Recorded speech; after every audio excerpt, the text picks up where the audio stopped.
Hi, ma'am. I'm Roshan and he's Alan. We are from Group 10 and we're going to talk about the DHL International Logistics Strategies. Next. And the first one, I'm going to talk about the company overview and I'm going to talk about two important things. The first one is DHL at the glance and business division. And first, I want to talk about DHL at the glance.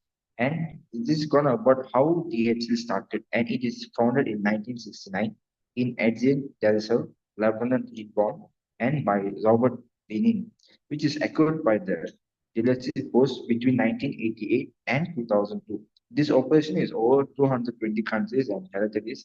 Approximately 380,000 employees are being working worldwide. And for the business divisions, we have few DHL Express, DHL Global Forming, DHL Supply Chain Management, and DHL E-commerce Solution. And each one have their own timeline division. For the international country services, for DHL Global Forwarding, we have air, ocean, road, and flighter.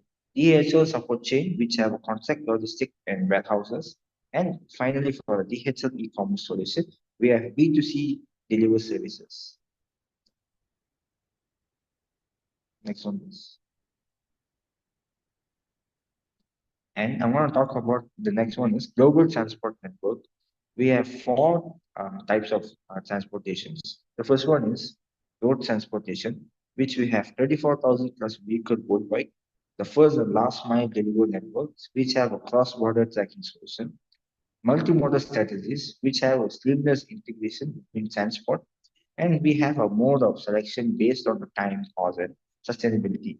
And for the air flight, we have flew between 260 air flight, which have a global hub and spoken system, which have a major hubs as Leipzig, Simon, and Hong Kong and Singapore, which have a time defense and express services. And the next one is ocean flight, which we have full container load, which is called as FCL, and less than container load, which is called as LCF. And we have logistic partnership with shipping and big bulk and project cargo capabilities. And we have warehouse distribution. We have three warehouse distributions. First one is global warehouse network, warehouse management, and also logistic and contract solutions. And for the global warehouse network, we have 4,000 plus facilities worldwide and the strategically logical and the selected near transportation hubs, which have regional countries, local and distribution centers, which have industry-specific facilities as healthcare and technology. Warehouse management, we have advantages on WMS systematic, automatic storage, and multi-thread system, pick to light and voice picking technologies, which are cross-docking operations also. And for the contract logistics solutions, we have dedicated facilities for the key clients, and we have industry-specific operations, integrity, and we have a performance based on a client system, and also based on the contract with the defense KPIs. And we have inventory management system. We have four main inventories. The first one is integrated control system, lean inventory, strategic, advanced analysis, and the intelligence special solutions. And for the integrated control system, we have real-time integrated system, centralized inventory database, automatic replenishments, and integration with client EPR system. And for advanced analysis, we have multi-equivalent inventory optimization, scenario planning tools, and we have network design optimistic and also system season planners available. And we have a lean inventory strategies, which is called a JIT, just-in-time delivery models. Vendor management inventories, post-mounted strategies, cross-docking to the minimum storage, and also industry-specific solutions as healthcare, retirement, automotive technology, which will have healthcare as a temperature control with the batch tracking. Retail is a seasonal inventory management. Automobile is offered by sequence by delivery to the production lines. Technology is configured management. Next one, please. And it's a document and custom clearance. Fifth one I want to talk about. We have four main points: digital documentaries, customers blockage, trade complement, and clearance technology. And for the clearance technology, it's going to talk about the direct interface with customs and authorize. real-time status and updates, productive and clearance capabilities, and also expansion on management systems. And the digital documents is, which have an electronic document system, pre-clearance of submissions, digital signature and authorities, and also automobile and document generation. And for the customers booking, we have global network and licensed customers brokerage and classification and validation in services, origin determination of the special custom digital management. And for the trade complement, we have restricted party screening, export control classification, sanitary complements, and free times agreement qualification. Next one, please. And we have regulatory complements, which have global complement framework, dangerous good management, country-specific approaches, and complement technology, and comprehensive regulatory monitoring, and trade regulatory complements, and the transportation regulatory add-ins, and the industry-specific regulatory approach, which is for a global complement framework. And for dangerous goods management, we have classification of activities, packaging contribution, staff census program, and emergency responses. For the country special approaches, we have four important points: local regulatory intelligence, market-specific documents, and the government relations, and the local participants for the complements. And for the complement technologies, we have automotive screen tools, regulatory database integration, risk assessment algorithms, and automated by the reporting system. The next will be continued by Mr. Sriharan. Okay, hi ma'am, I'm Haran here, and today I'm going to talk about the DHL company, and which will be I would like to talk about the risk management.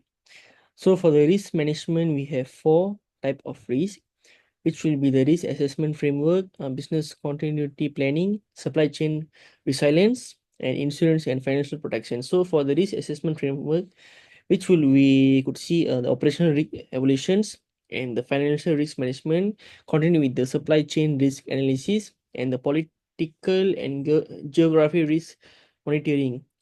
And for the business continuity planning, which will be the disaster recovery plan, alternative routing options, and the most and famous will be the backup facility systems, and the communication protocols are the most important thing on a risk management stuff. And the supply chain resilience is based on the network diversification and the model flexibility and strategic buffer stocks and early warning system.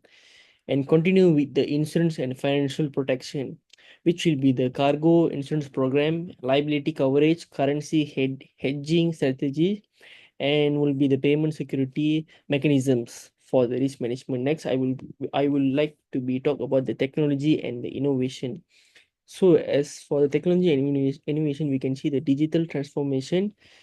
The points will be the platform integration in initiative, the API enable connectivity, and the digital process re-engineering for the mobile application and customer portals. And for the emerging technologies, which will be the Internet of Things, short form IoT for shipment monitoring, and the artificial intelligence for route optimizing, which will be using on the ship, airplane, and the transportation, and the blockchain documentation transferring, and the robotic and automation in warehouse, which will be mostly used on the big warehouse. And data analysis will be the end-to-end visibility solution for the safety purpose, and the predictive ETA capabilities performance analytic dashboard for the risk analytics. And for the customer system integration, short form will be the ERP connector known as SAP or Oracle, and continue with the EDI capabilities. And I mentioned just now API framework and mobile integration options. Next will be the sustainability initiative, which will be environment programs, uh, go green for carbon reduction program, because we are living in 2050, so we need that. And zero emission target by 2050, and alternative fuel vehicles, which will be using the EV electric and energy efficient facilities. So for the green transportation, as I told just now, the EV, carbon neutral shipping options, and optimized route planning, and alternative transportation modes, and fuel efficient technologies. So for the sustainability packaging, will be recyclable packaging materials, packaging optimization service, reusable container for the recycle service and for reduce the pollution, and waste recovery solution. And social sustainability will be the fair labor. And that's all from us, and from me, Harin here, and from the Roshan here. Thank you, madam. Thank you so much, Manan.